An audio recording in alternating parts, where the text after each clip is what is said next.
Okay, hi everyone. Last class. Don't all cry. It'll be okay. We'll manage to survive. Chalk. So I posted the problem set for Friday. So there's that problem set. I will be here Friday during class time, like to hang out if people want to work on the problem set.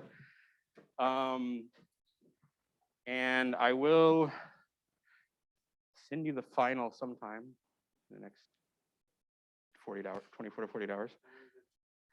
I have it due officially as next Friday.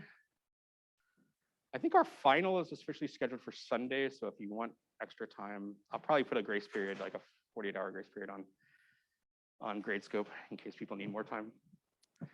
But I just encourage people to get it done by next Friday.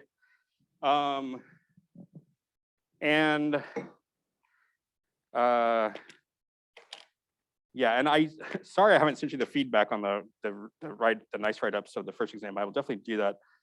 I graded most of them and then I stalled out, and then I thought, well, I'll just wait till they are starting the final so they can look at my feedback. And yeah.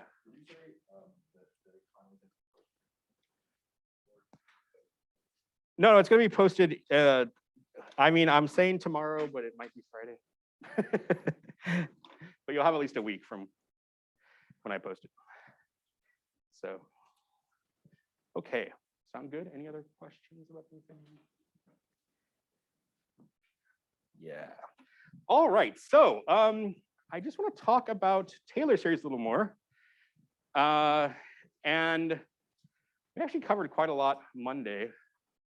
We may not even spend the whole class time, although we can. I'm happy to go 85 minutes straight of just full bore math. I can always do more math. But I kind of just want to talk about this idea of building new Taylor series from old. So we started doing that a little bit towards the end of class last time. That sometimes you don't actually have to make the whole table and look for the pattern, because sometimes taking the derivatives gets really horrible, right? That was that example with cosine of x squared last time. So recall, like for example, we've seen that cosine of x can be written as 1 minus x squared over 2 factorial plus x to the 4th over 4 factorial minus x to the 6th over 6 factorial, and so on. So it's the even powers over the even number, same number factorial with a minus 1 to the n. Again, if you're a little bit unsure, you can always write out the first few terms of this and see that it matches that, right? And if you haven't quite done it right, you can adjust it from there. But that's our cosine series. And so we were saying, like, cosine of x squared, just this because we did last time, for cosine of x squared, the table of derivatives gets ugly fast.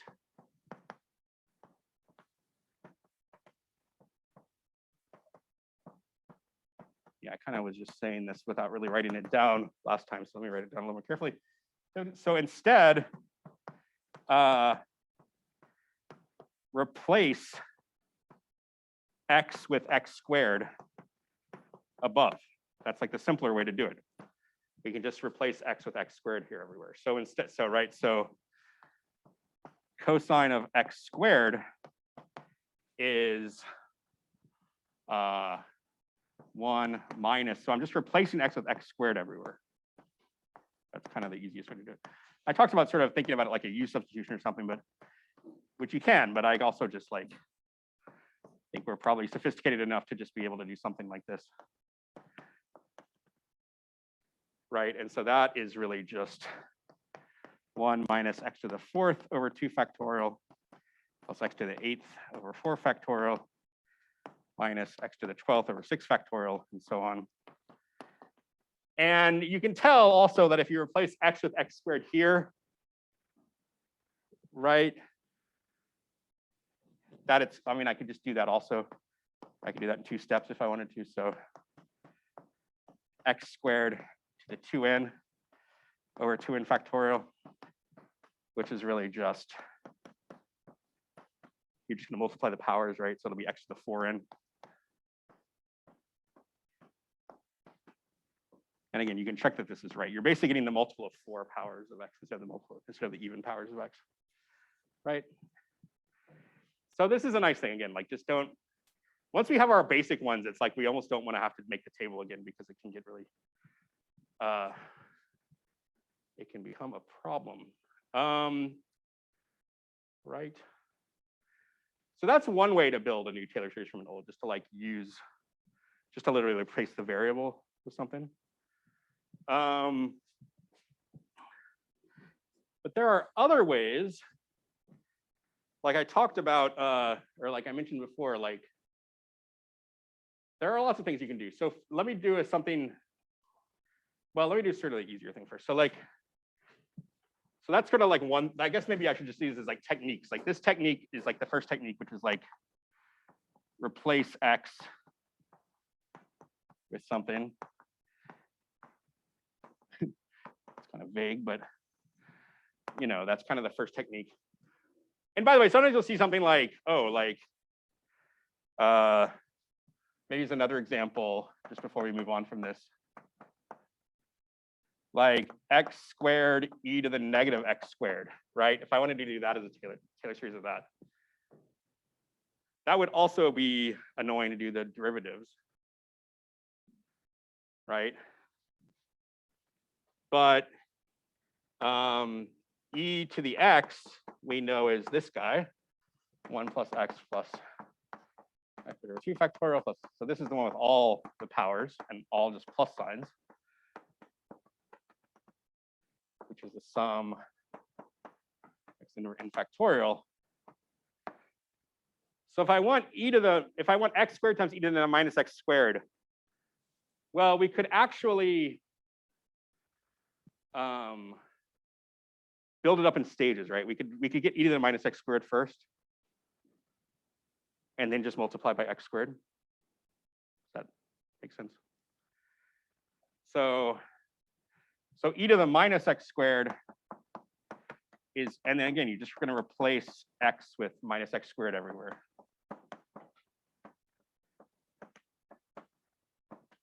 Oops, minus x squared, minus x squared cubed, minus x squared to the 4th. And so now you get 1 minus x squared, you get plus x to the 4th over 2 factorial, minus cubed, so you get minus x to the 6th. I mean, this is sort of similar to the last example. I'm just trying to show you that you can actually do, oops, x to the 8th over 8 factorial, and so on.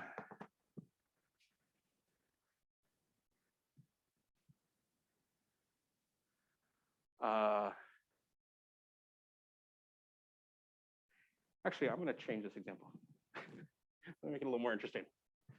1 minus e to the negative x squared over x squared.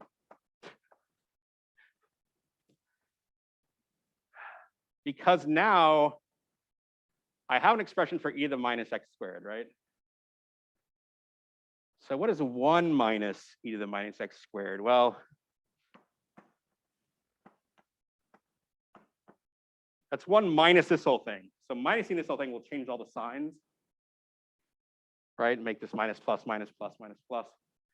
And then we're going to cancel the 1. So 1 minus e to the negative x squared is x squared minus x to the 4th over 2 factorial plus x to the 6th over 3 factorial minus x to the 8th over, oh no, this is a 4 factorial, sorry. X to the 8th over 4 factorial, like that. And do you see now why I can divide through by x squared? Because there's an x squared in everything. Yeah. So that means that, okay, so we could actually write this as like 1 minus e to the minus x squared over x squared. We just cancel an x squared from all the right-hand side. So we get x squared over 2 factorial plus x to the 4th over 3 factorial minus x to the 6th over 4 factorial. The next one would have been x to the 10th over 5 factorial. So this would be x to the 8th over 5 factorial. And now it's a little bit of an interesting challenge to try to put that in summation notation.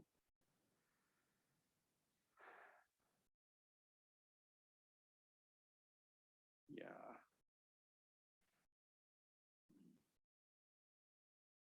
Anybody see? Well, here's a challenge. I mean, we could have done the minus x squared here and then done it all in summation notation or something. But I think if you just look at this and try to convert it to summation notation, take a minute. Take a minute or two. See if you can convert that to summation notation. A little bit trickier than some of the ones we've done.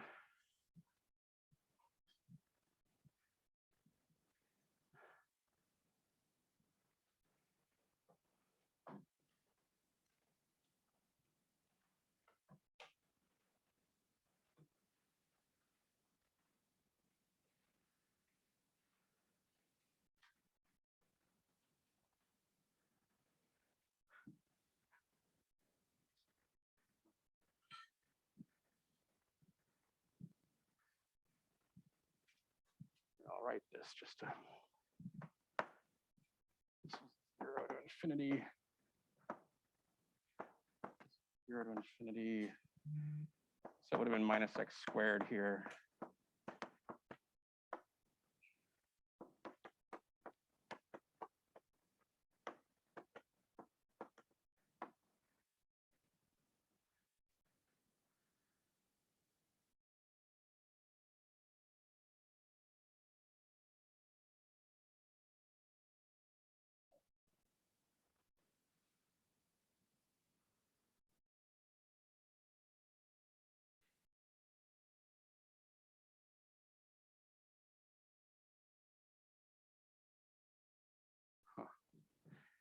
What do you think they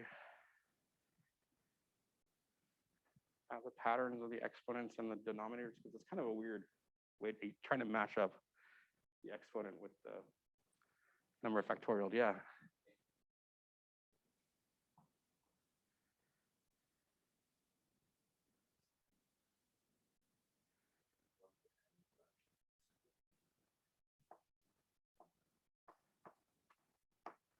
X squared to the n minus 1 over n factorial from 0, or no, from 1 to infinity now.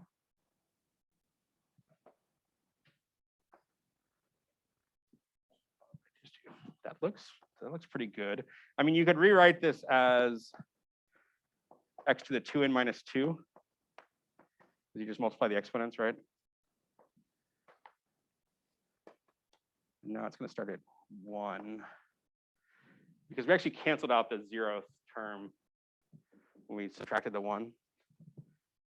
So I think if you plug in 1 here, you get x to the 2 minus 2, which is x to the 0 minus 1 to the n. Sorry. Yeah, so I think that's right. I think that basically, if the bottom is n factorial, then the top is 2 times 2n minus 2. So if this is 4, twice it minus 2 is 8 minus 2 is 6, right? Twice 5 minus 2 is 10 minus 2 is 8. Good. Yep.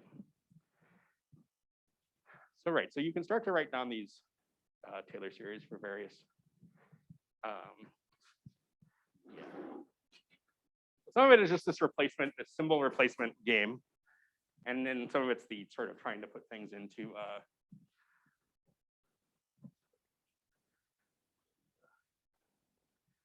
some of it's trying to put, back into summation notation, which is honestly, if you write out the first few terms and see what's going on there, that's probably, as long as you can see the pattern, that's the most important thing. Okay, so a couple more things. So, okay. Oh, wait, I did switch words. All right. Now the next, so the second, this is like the first technique. The second technique is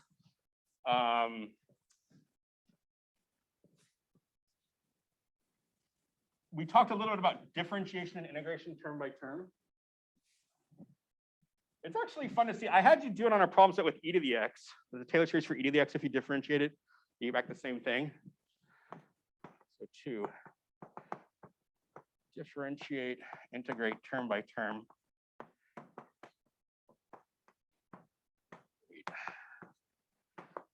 By term, right? So an example here is, say we knew sine but not cosine.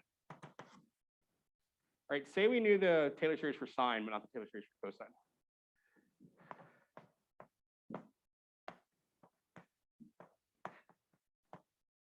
Like for some reason we found the Taylor series for sine, but the Taylor series for cosine is just really like stumping us for some reason. Sine x, but not cosine x. Okay, so sine x, remember, is the odd powers alternating factorials. So x minus x cubed over 3 factorial plus x to the 5th over 5 factorial minus x to the 7th over 7 factorial. Right? Say we knew that. Well, my claim is that you can differentiate term by term. So do you see how you can find the Taylor series for cosine from this? Right? You differentiate both sides. So differentiate both sides.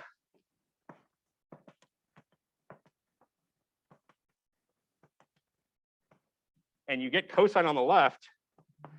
On the right, you get 1 minus 3x squared over 3 factorial plus 5x to the 4th over 5 factorial.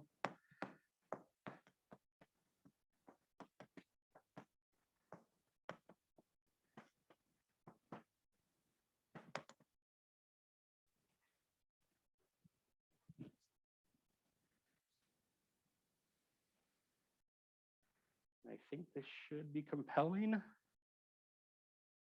Maybe. I've got like 50 texts in the last 2. Let's make sure it's not a, okay.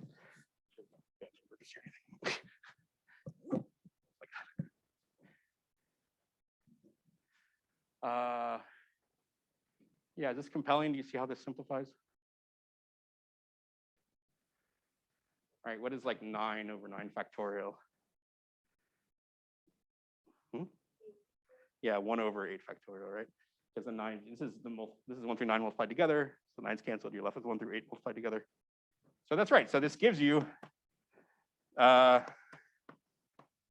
it's kind of like a sanity check that this actually works, and it's kind of cool that somehow it's like it had to be this way. Like if the math's going to work out, it kind of has to be this way.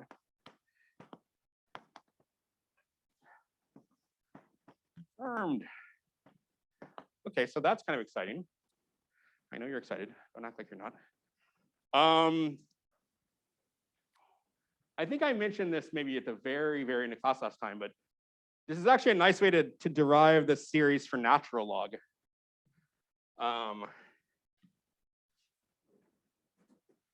Right, like. Right, by the way, the e to the x series, if you do the same thing, you just get the same thing back, which is why the derivative of e to the x is itself. So, but you can integrate also term by term. So let's just see a couple more of these. And I'll show you kind of a cool equation falls out of this.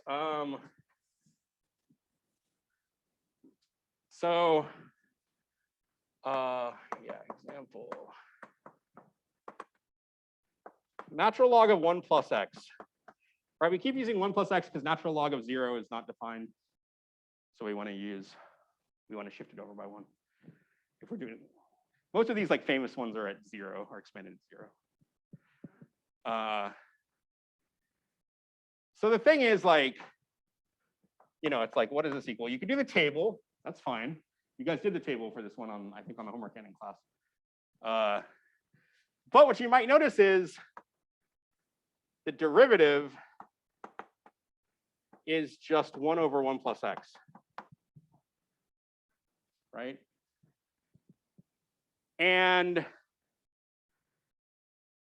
we know the other, like some of the famous ones, right? E to the x, sin x, cosine x, you should know. The other one you should know is 1 over 1 minus x, because that's the geometric series formula. I think I mentioned that last time. So let's use 1 over 1 minus x is 1 plus x squared plus x cubed plus x to the fourth plus so on, right? That's the geometric series formula. It's just sum of x to the n. Like I said, we're reinterpreting the geometric series formula. Before we went from right to left. It's funny because equalities are symmetric, like it doesn't matter. But sometimes you actually go in a direction conceptually. Like when we sum geometric series, we use the right to left formula to get the formula. But now it's like if I want the Taylor series for 1 over 1 minus x, I go left to right. And it becomes that. You know what I'm saying? Thank you for the profound insights, Professor King. The equal sign is not as is asymmetric. I don't know. All right. Okay, so I said use this. So first off, we can get 1 over 1 plus x pretty quickly. I sort of did this last time, I think, also. So because 1 over 1 plus x is 1 over 1 minus negative x, we can write it that way. And now we can do the first technique of substituting, right? And so we get 1 minus x plus x squared minus x cubed. I mean, I'm just replacing x with minus x everywhere. So when it's an even power, the minus squares out. And when it's an odd power, the minus stays there. So that's 1 over 1 plus x. And then if we want natural log of 1 plus x, how do we get back to natural log from 1 over 1 plus x?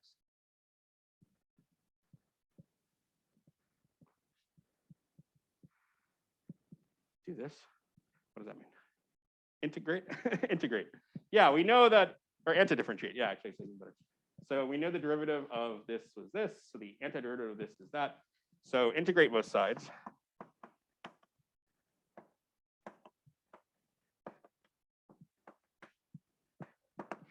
Right, so on the left, we get natural log of 1 plus x.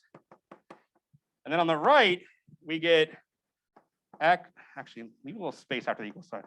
We get x minus x squared over 2 plus x cubed over 3 minus x to the fourth over 4. And this should be familiar, as actually this was the what you found in the table pattern, right? For natural log.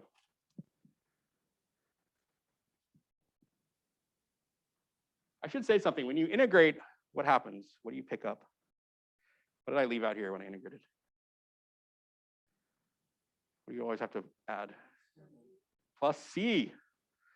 So there could be a constant here, actually. There could be an unknown constant.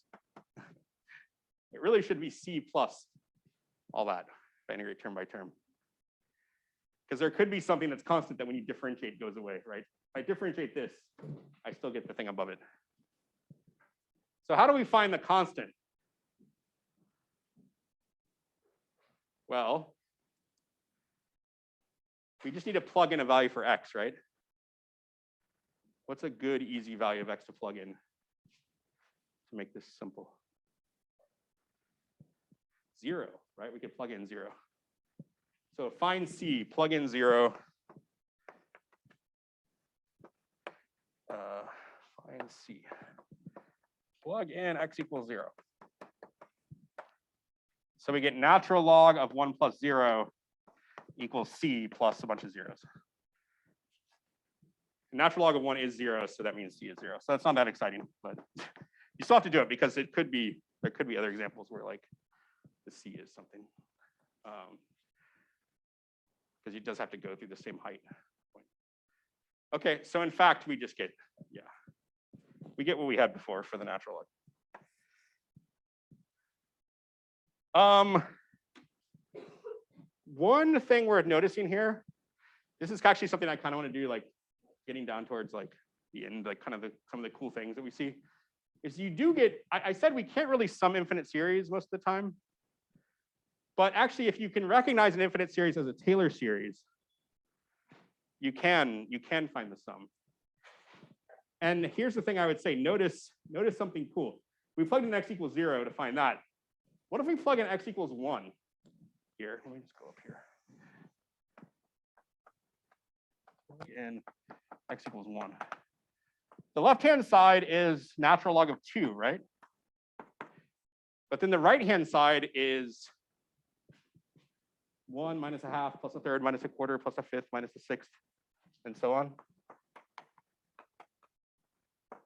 Does this look familiar? This has a name. What's the name of this series?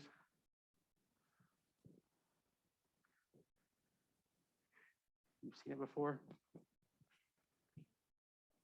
It's harmonic, except that it's not all positive terms. So it's the alternating harmonic series. So I just think this is cool, by the way. Like if you go, like this is like unexpected. I mean,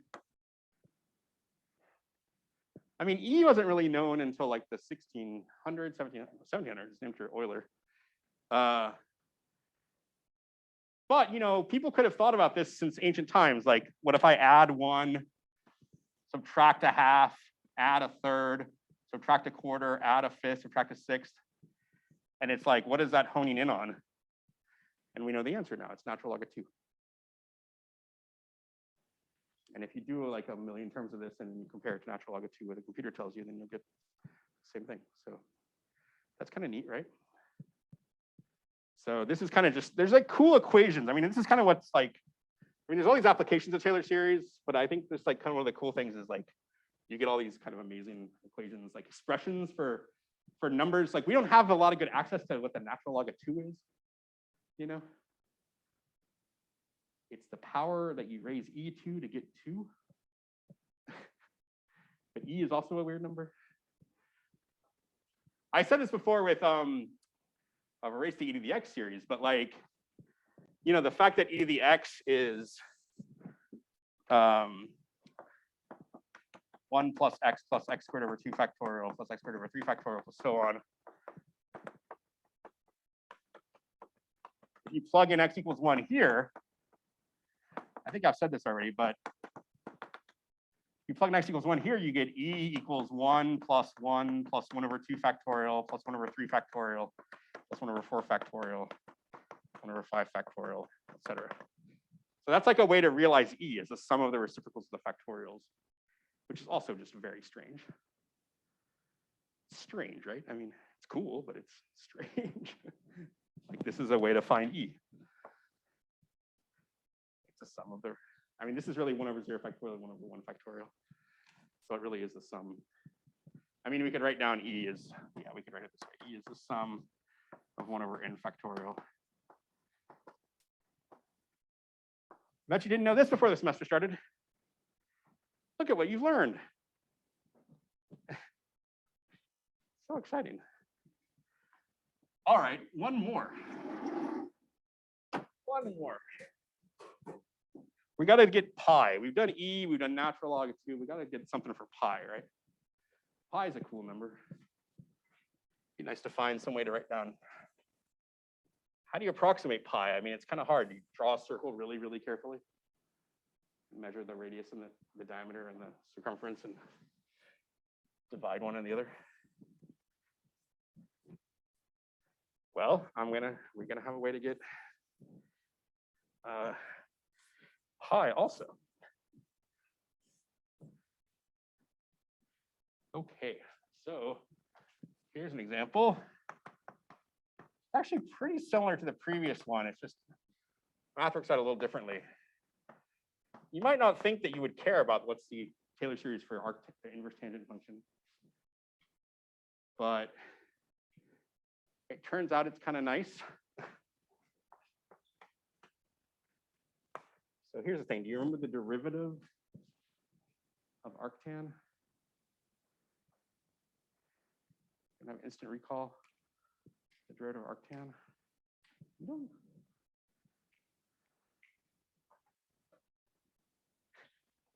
take a stab. Why not? The derivative of tangent is secant squared. Close, yeah. The derivative of the inverse sine function is 1 over root 1 minus x squared. The derivative of the inverse tangent function is 1 over 1 plus x squared.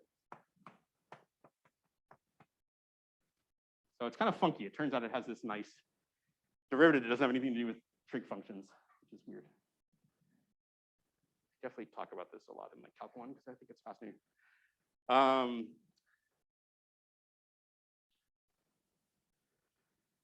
Should I derive it? Do you believe it?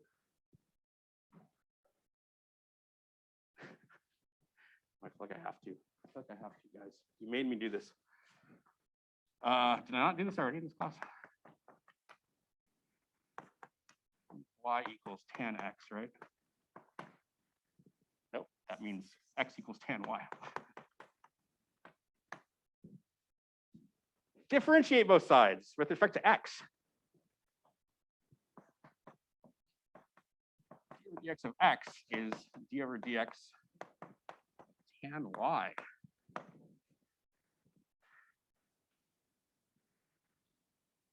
What's the left-hand side? Somebody say it. Yeah, 1. Okay, the right-hand side used the chain rule. What's the derivative of tangent? Just said it. Do we need to derive that too? Secant squared, right? If you differentiate sine over cosine with the quotient rule, you'll see it. You get secant squared. So it's secant squared y times dy dx is what the chain rule would say. Because the derivative of this, it's the derivative of the outside, which is tangent, times the derivative of the inside, which is dy dx. So actually, this might be what Charlie was thinking about. It's 1 over secant squared of y. But it's y, not x.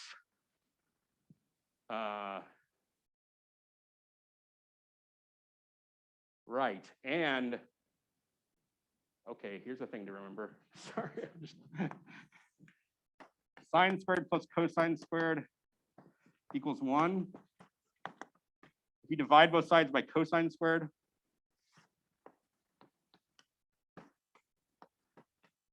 you get tangent squared plus 1 equals secant squared. Right? So 1 over secant squared is really 1 over 1 plus tangent squared. But what's tangent y? It's x. That's 1 over 1 plus x squared. Oh my God, that was amazing. So you can do that, yeah. So you can get it back that way. It is weird that the trig functions go away. Okay, that was just an aside. The point is the derivative of inverse tangent is 1 over 1 plus x squared. We can write this as a Taylor series pretty easily now because we can do the same thing we did up there. But we can write 1 over 1 minus negative x squared. And then we can replace x with negative x squared in the geometric series formula. So we get 1 minus x squared plus x to the 4th minus x to the 6th plus x to the 8th, and so on.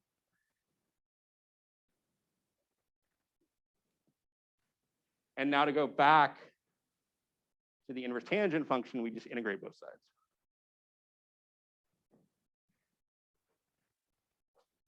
Great. So we get back to inverse tangent here. And here we get something that looks kind of familiar. Well, actually we get a plus c. X minus x cubed over 3 plus x to the 5th over 5. It's funny how these all kind of look familiar, like look similar to each other. Like this is like sine without the factorials. Or it's like natural log, but only the odd terms. Right? It makes you think that there's something deeply connected, like there's something deep and connected about these functions. Like you would think that arctan and natural log would be like completely different types of functions, but there's something, their Taylor series are at least formally similar. Turns out that the C is 0. Again, if you plug in 0, arctan of 0 is 0. So I'll just erase that. But you get this formula, right? Okay. I want to do something cool. Well, what is the inverse tangent function? What does it mean? Well, it means this. So here you would put in an angle, right, and get out a number. So the inverse function, you put in a number and get out an angle. So inverse trig functions output angles, which is kind of cool.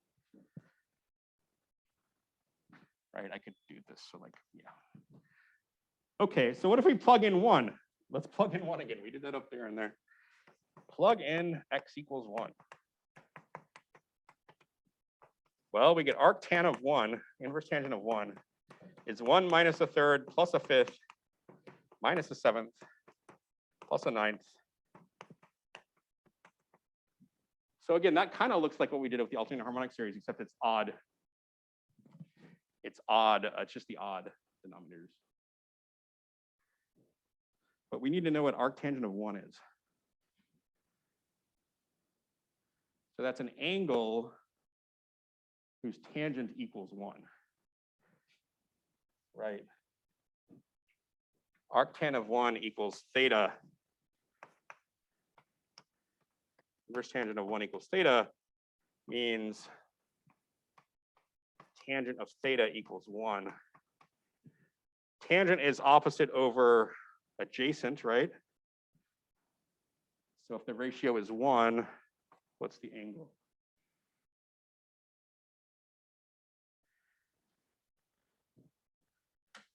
It's this angle right here. The angle's 1? No. If I have a right triangle with the, it's isosceles right triangle, it's 45 degrees, right? But in radians, it's pi over 4. So that's pi over 4. So in fact, we get that pi over 4 is this thing, which means pi is 4 times 1 minus a third plus a fifth minus a seventh plus a ninth minus an 11th. So if we go back to like Stone Ages, Dark Ages, and we lose all computers, and you need to know pi for some reason, just do that. Just compute that by hand. You can do decimals and you can get like 10 digits. Actually, this converges very slowly. That's another thing we could have sort of talked about if we had more time, which is like, for the E, the factorials get big quickly. So those fractions get very small. So you only need a few terms to get really accurate. Like if you just take the first 10 terms, you'll get like, 6 digits of accuracy of E or something. But here, I think you need like 1,000 terms to get like 2 digits of accuracy or so 3 digits of accuracy. So it's like pretty bad. Maybe to get 1,000 terms could be like 3 digits of accuracy. That's pretty bad. But there's these kind of cool formulas for these numbers, and these are ways that people first these are ways people first started computing these numbers. It's like finding these infinite series, and then and just like taking a partial sum and seeing what they got. Pretty lucky we have these computers, I think math was taught differently. Okay, so I think I want to talk about 2 more things quickly, but this is kind of some highlights of this stuff. I'll do something sort of unpleasant first, but it's kind of, I masochistically find it kind of fun. And then I want to show you something cool. And then we'll be done. Okay, the first thing is, what if I wanted the Taylor series for something like tangent, not inverse tangent, which we found nicely that way, but tangent itself. Right, the derivative of tangent secant squared. The second derivative, if you try to make the derivative table, it would be bad because your derivatives would get more and more complicated. But I guess this is like a third technique, which is like solve for unknown coefficients, I'll call it, which I'll explain in a second.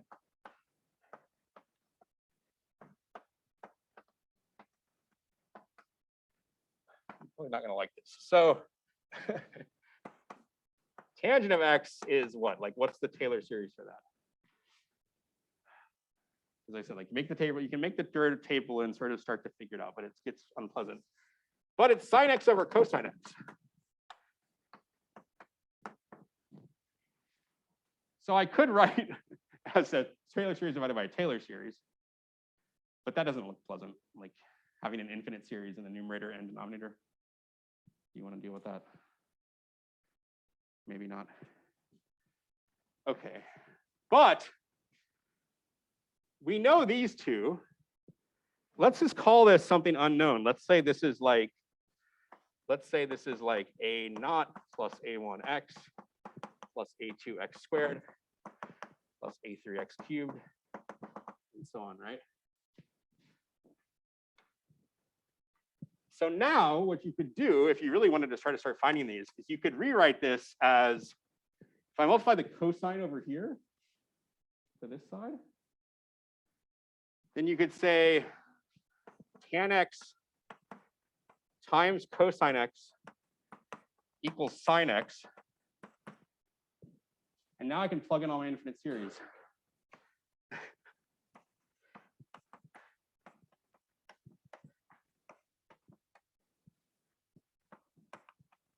Let's just do the first three terms, the first three, or up to x cubed, times 1 minus x squared over 2 factorial plus x to the fourth over 4 factorial. So this is really x squared over 2 to the fourth over 24. And that equals x minus x cubed over 3 factorial, which is 6, x to the fifth over 5 factorial, which is 120. Okay.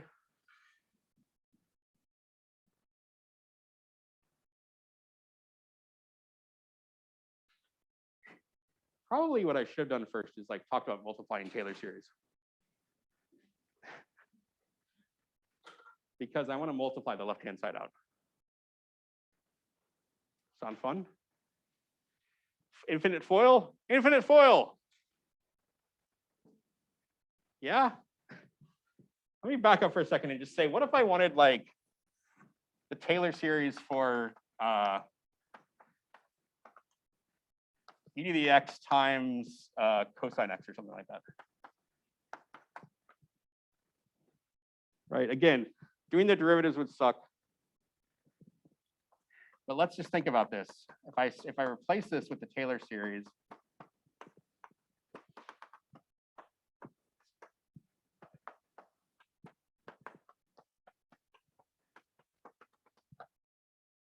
you can do infinite FOIL. It's actually possible. Because if you think about it like, okay, it's going to start with a constant term, right? Yeah, I should have said like 2.5, like, or maybe I should call this technique 4 and that technique 3, which is infinite FOIL.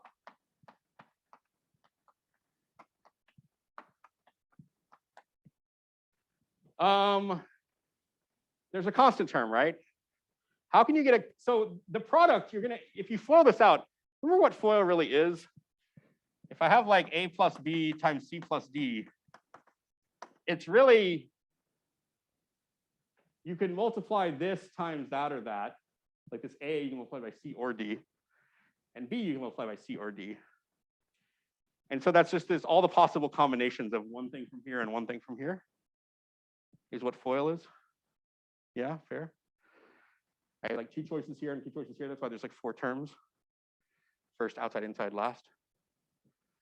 But so here I can do the same thing. Like I could multiply this out by writing this like 1 times this. Like it's a distributive law, right? 1 times 1 minus x squared over 2 plus x to the fourth over 24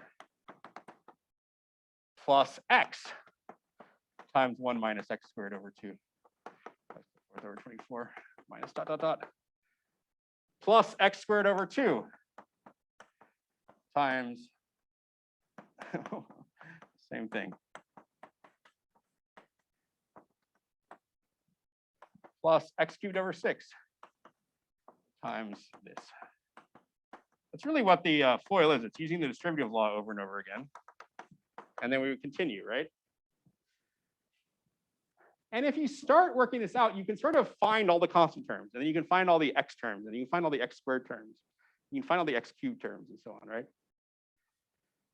I mean, that's like what you're doing when you're multiplying like x plus 2 times x plus 3. Is you think, okay, well, the only way to get constant is the 2 times 3. But I can get an x term by doing the 2 times x or the 3 times x. And there's only one way to get an x squared term with the x times x, right? So it's the same concept, but writ large, right? So like, what's the constant term of this? If I FOIL this out, does this have a constant term in it? If I multiply the x through here? Yeah, no, right? These are just going to grow, these powers. Does this have a constant term? No. Does this have a constant term? No. So we know the constant term is just going to be that 1 times 1. What about x terms? How many x terms are there? This immediately goes to x squared. X times 1 works. This is at least x squared everywhere. This is at least x cubed everywhere. So it's just 1 plus x. Now, x squared terms might be a little bit, actually, it's interesting. We get a minus x squared over 2 here. I don't think we get any x squared terms here. I think every term is bigger than x squared here. And we get a plus x squared over 2 here. So I think you get like minus x squared over 2 plus x squared over 2. So let's cancel. And then let's just go up to like the cube. Like I said, let's just go up to the cubic. So those cancel. How can I get cubes? Somebody tell me how to get cubic terms.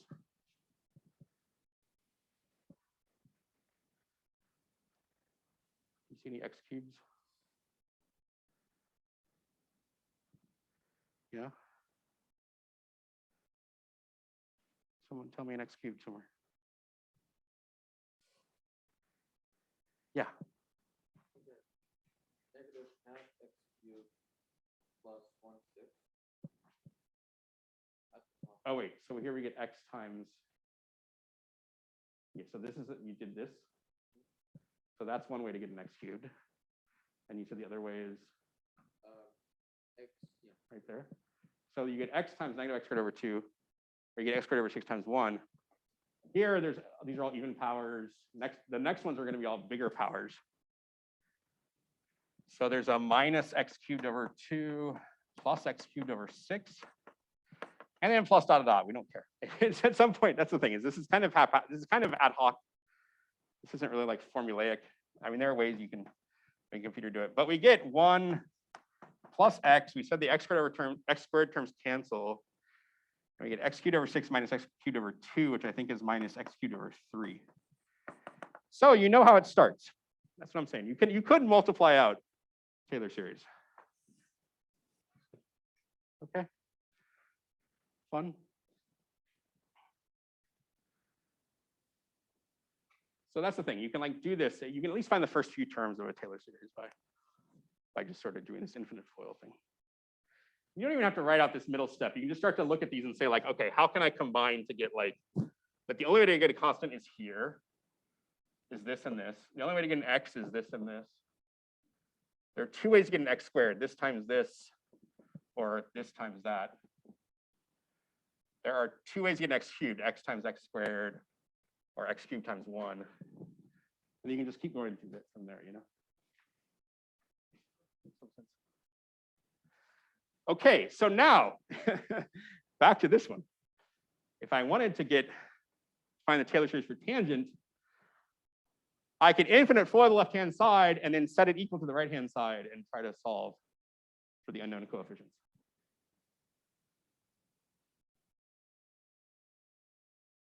The entire final is going to find the first 100 terms of So left-hand side, let's just try this. So the left-hand side, the only constant term is a naught. In fact, the only x term, how many x terms do you see? there's no x term on this side. So the only way to get an x is like this a1x times 1, is that right? That's plus a1x. Now what about x squared terms? It's kind of similar to what we were doing up there. We have a2x squared, and we also have a naught times minus x squared over 2. So a2 minus a naught over 2 squared.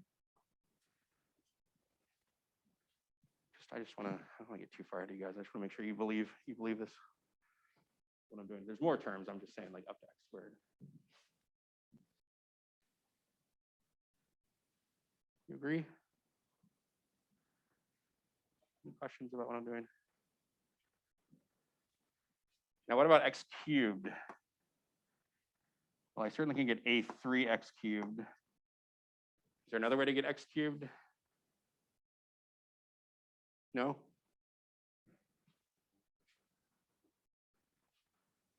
No, there's no way to get x cubed. I'm trying to get a reaction out of something. Perfect. Yeah, exactly. So there's this other way to get x cubed. I don't think, and then I don't think there's any other way, because like x squared is x to the 4th, and everything's bigger. Good. So a1x times negative x squared over 2, so that's minus a1 over 2 x cubed plus so on, and that equals x minus x cubed over 6 plus so on. I don't really care if I'm just trying to find the first few terms. So what does that mean? It means a0 is 0, right? Because there's no constant term on the right. So that means a0 is 0. a1 matches the coefficient of x over there. So a1 is 1. a2 minus a naught over 2, there's no x squared term here. So that equals 0. a2 minus a naught over 2 equals 0, but a naught was also 0, so that means a2 is 0. I think a3 is finally maybe interesting. So a3 minus a1 over 2, we set that equal to this negative 1/6 that's over here, right?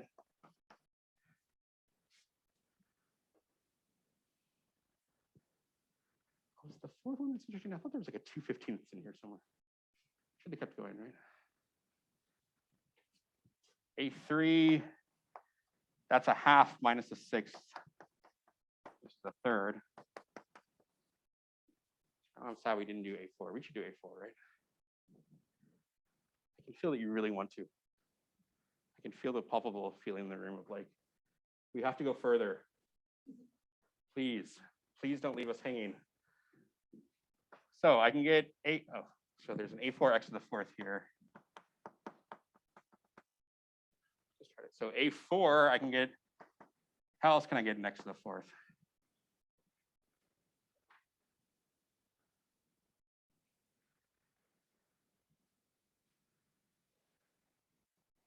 Do you see another way to get x to the 4th? I get this times 1. How else? Yeah, a2 x squared times negative x squared over 2, so that's minus a2 over 2 is the coefficient. And there's one more way.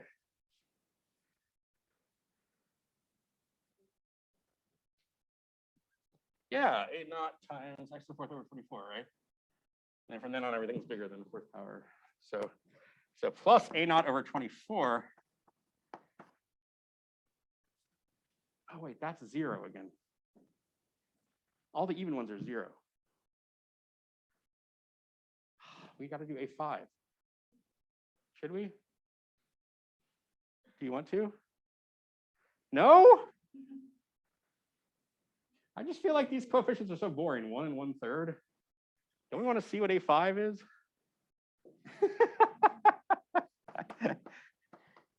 Where's your sense of adventure? Nice thing is we don't need to add another term because that's x to the 6th. We don't need to worry about x to the 6th. We're going to do it. We feel categorical imperative. Okay, let's just do, so a5 x to the fifth. So we can get x to the fifth times 1. We can get x cubed times x squared. That's minus a3 over 2.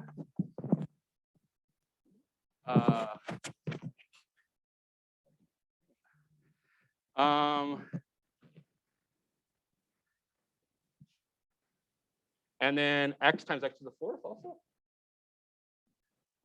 So plus a1 over 24. Okay, this will stop here. Well, I mean, I'm going to do one more thing, but okay. So that equals 1 over 120. So we got a5 minus a3 over 2 plus a1 over 24 equals this coefficient, 1 over 120. And a3 is a third. So we get a5 minus a third over 2 is a sixth. a1 is 1 plus a 24th equals 1 over 120. So a5 is interesting. Ooh, a5 is funky. 1/6 minus 1 over 24 plus 1 over 120. We can all do this in our heads. What?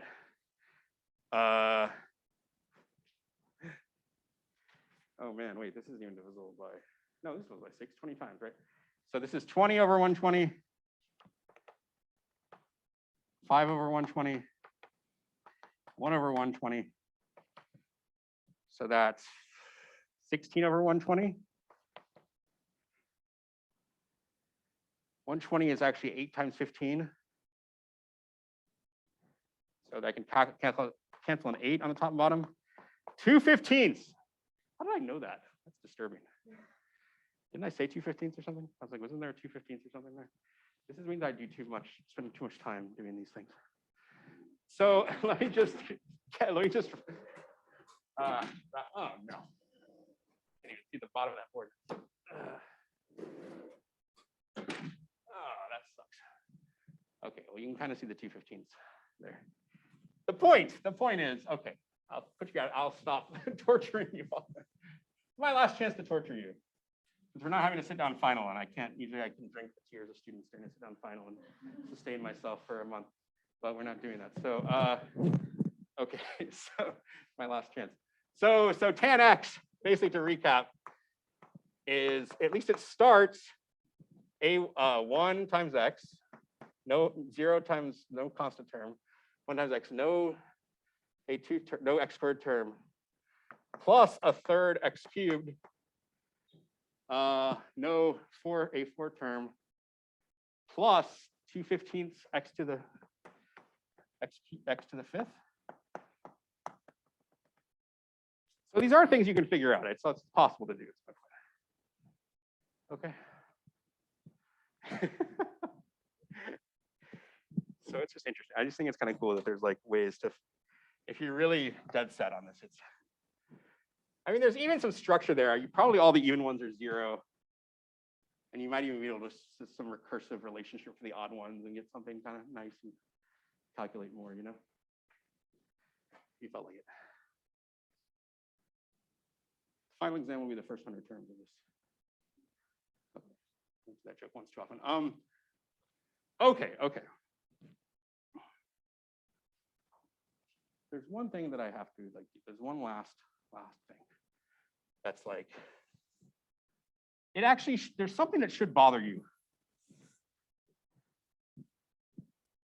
I mean, there's probably lots of things that bother you, but there's something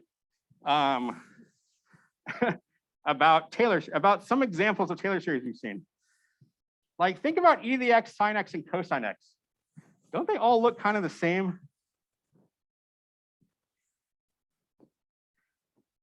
Right? Like, okay, last thing. One last cool thing. I just cannot resist whenever this comes up, talking about this. E to the x, right, is 1 plus x squared over 2 factorial. If you think it's enough time and they just live in your hand. Let's go up to the 7th.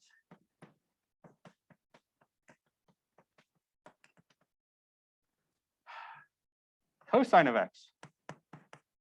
1 minus x squared over 2 factorial plus x to the 4 over 4 factorial minus x to the 6 over 6 factorial plus, right?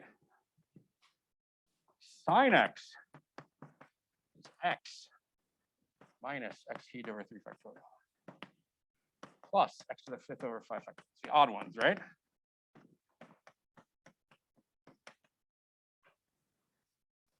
They look like they should all be connected to each other, no? I mean, I really spread it out so it looks like you can sort of see. It's almost like there should be some way to combine sine x and cosine x to get e to the x. I mean, do you see what I'm getting at? But it doesn't work, right? Because of these pesky minus signs. I could try e to the minus x, and that would actually make this alternating, but like, if you add these together, you get plus, plus, minus, minus, plus, plus, minus, minus, which seems very strange, right?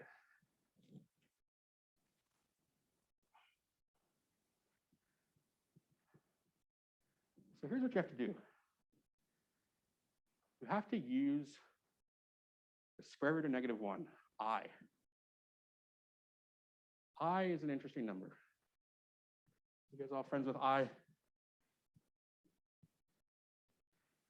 You know that shirt where I is saying to root 2, be rational, and then root 2 says back to I, get real. Oh my God, math humor. So I, square root of -1, right? I squared, -1.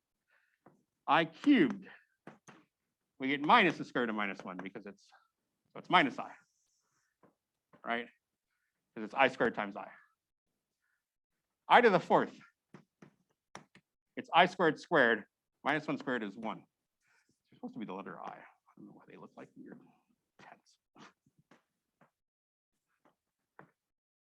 And then it actually cycles. I to the 5th is I again, I to the 6th is -1, I to the 7th is -I to the 8th is 1 again, and so on, right? Is that sort of believable? There's a reason I'm saying this. Okay. So I can actually get some minus signs in weirder places if I put I for ix.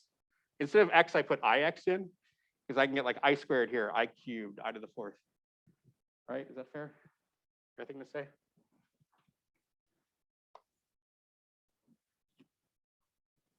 Consider e to the ix.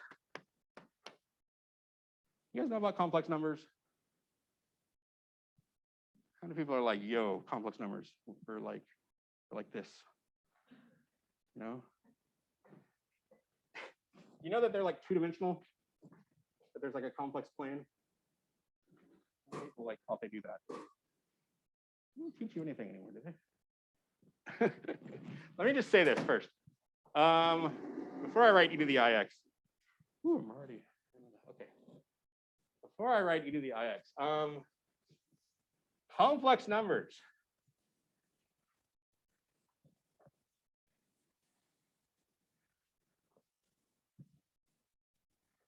Complex numbers.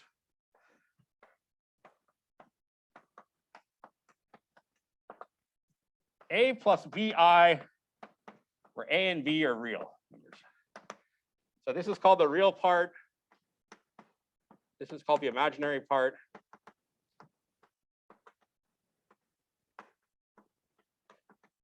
They're just important historically for lots of reasons. Like if you want to solve polynomials, it turns out you need complex numbers, and some of that's all you need is to throw in the square root of -1 to the real numbers, and that's enough to solve like all polynomials. Wait, an exclamation point. You can plot them in the plane. So the number line, the real number line is right here. And you can still plot all the numbers on here like 0 and 1 and so on. But I can plot the point A comma B, right? And so I could put like 1 plus I right there. And actually this is 0 plus 1i, so this is I right here. This is -1. Negative I is down here. Okay. So this is like 2 minus I over here. Does that make sense? What I'm doing, you're just writing, you're just plotting the point A plus BI, you're just plotting A and B as the x-axis and y-axis. So this is the real axis, and this is the imaginary axis.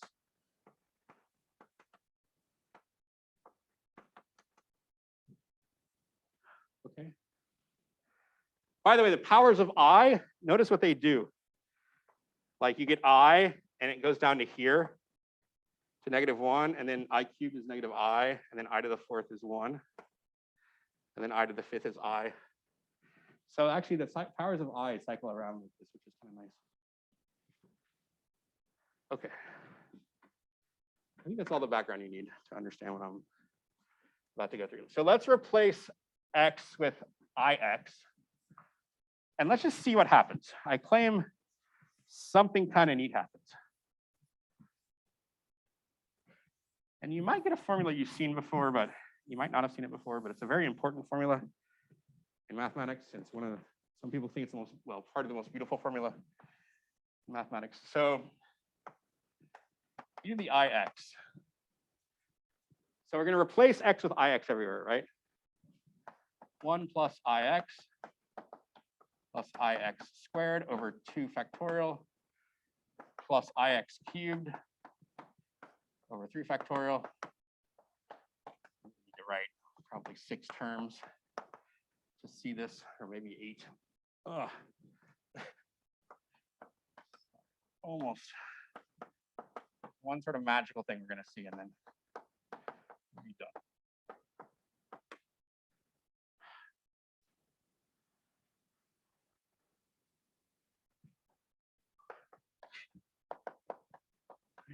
This is grueling.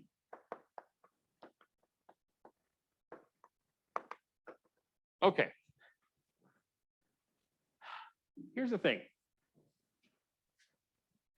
We get 1, we get ix, we get I squared x squared. What's I squared x squared really?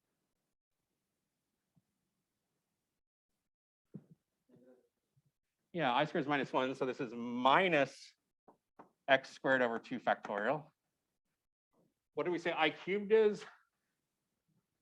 Minus I.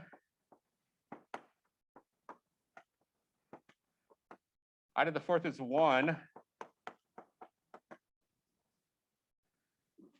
I to the 5th is I.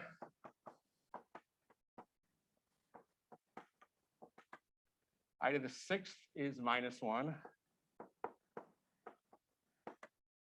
I to the 7th is minus I.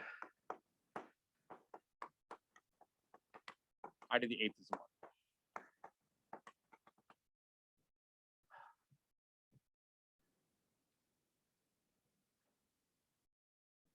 Look at the patterns of plus and minuses. Plus, plus, minus, minus, plus, plus, minus, minus. Actually, the powers of I work like that. Except some of these terms have i's and some of them don't. So what you do is you gather all the ones without i's into the real part, and you gather all the ones with i's into the imaginary part. So what's the real part of this? If I put the real part here, and then I put the imaginary part here, what's the real part? Terms that don't have an I in them. What does it look like?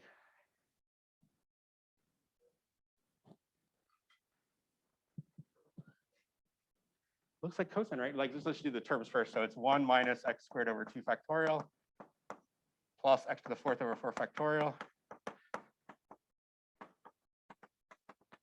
See, worth it, right? This is crazy. So the I terms, there's an I times an x. There's an I times an x cubed over 3 factorial. There's an I times an x to the 5th over 5 factorial.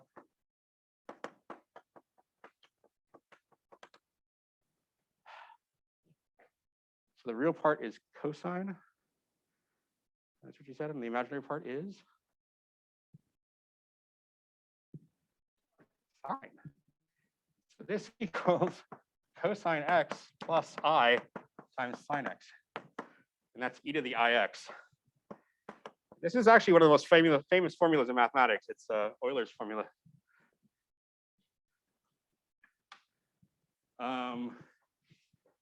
It's weird to think about an imaginary exponent, but it does relate these three functions. And you might have seen like, have you ever seen like when x, have you ever heard about e to the I pi? We're all math fans here. We all browse Reddit math, right? X equals pi, you get e to the I pi is cosine pi plus I sine pi. What is cosine of pi?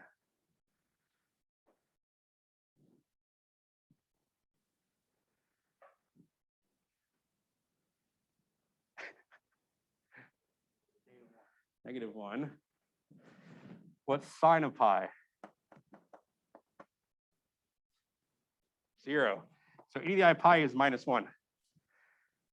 And some people write this, I mean, this is kind of silly, but some people add the 1 over the other side and say e to the I pi plus 1 equals 0. And this relates the 5 most fundamental constants in mathematics in one equation. This is the most beautiful equation. It's kind of silly, but. So that's kind of cool, right? It's like, there's a sense in what we can understand imaginary exponents. If you want to extend the exponential function to like imaginary or complex numbers, you can do that with this idea. There's this deep relationship between exponential functions and cosine and sine that you wouldn't expect. It has to do with like you wouldn't think exponentials have to do with trigonometry. Okay, last thing. I claim you never have to memorize a trig identity ever again. What's the identity for cosine of 2 theta? Do you know? Does anybody know? What's the identity for sine of 2 theta? No? Okay. Think about this. E to the I theta is cosine theta plus I sine theta, right? E to the I 2 theta is cosine 2 theta plus I sine 2 theta. But I can rewrite this as theta plus theta. So let me just see if you believe this. I claim this is e to the I theta times e to the I theta. Right? You would add the exponents.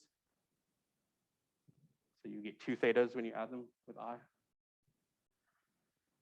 But that is cos theta plus I sine theta times cos theta plus I sine theta. It's multiplied by itself, right? I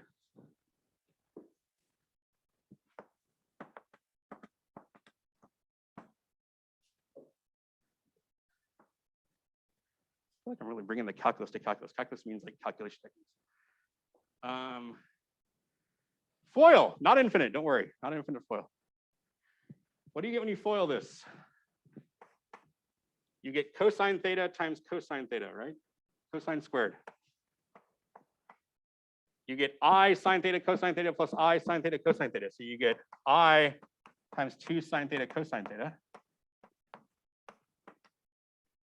And you get I squared sine squared. What's I squared? Not me squared. What's I squared? -1. So let me rearrange this into the real and imaginary part. Cos squared theta minus sine squared theta plus I times 2 sine theta cosine theta. This was another way to compute this expression. So this equals cosine 2 theta plus I sine 2 theta. And there was probably some point in high school where you had to memorize these annoying double angle identities. Yes? Well, don't have to memorize them anymore. There they are. Cos 2 theta is cosine squared minus sine squared. Sine of 2 theta is 2 sine theta cosine theta. So, yeah. I think I'm ending the semester on a trig identity, but kind of weird, but I always thought this was a nice application of this. This is a very, very deep formula. You could take complex now, you could take multivariable, then you can take complex analysis. You can do calculus of complex numbers, functions of complex numbers, derivatives of complex functions. And there's a lot of cool stuff there, but it's actually just an awesome subject. But I wanted to touch on it just because first off, when you have Taylor series, you can actually see this is true. And like I said, I never have to memorize a Taylor. If I wanted 3 theta, if you wanted a identity for 3 theta, you could just do cubed. You could FOIL this out 3 times, get an expression. So, all right. Shall we call it a day? Yes, call it a semester. Okay. So, all right, everyone. Thank you. I feel like you indulged me today with my flights of fancy.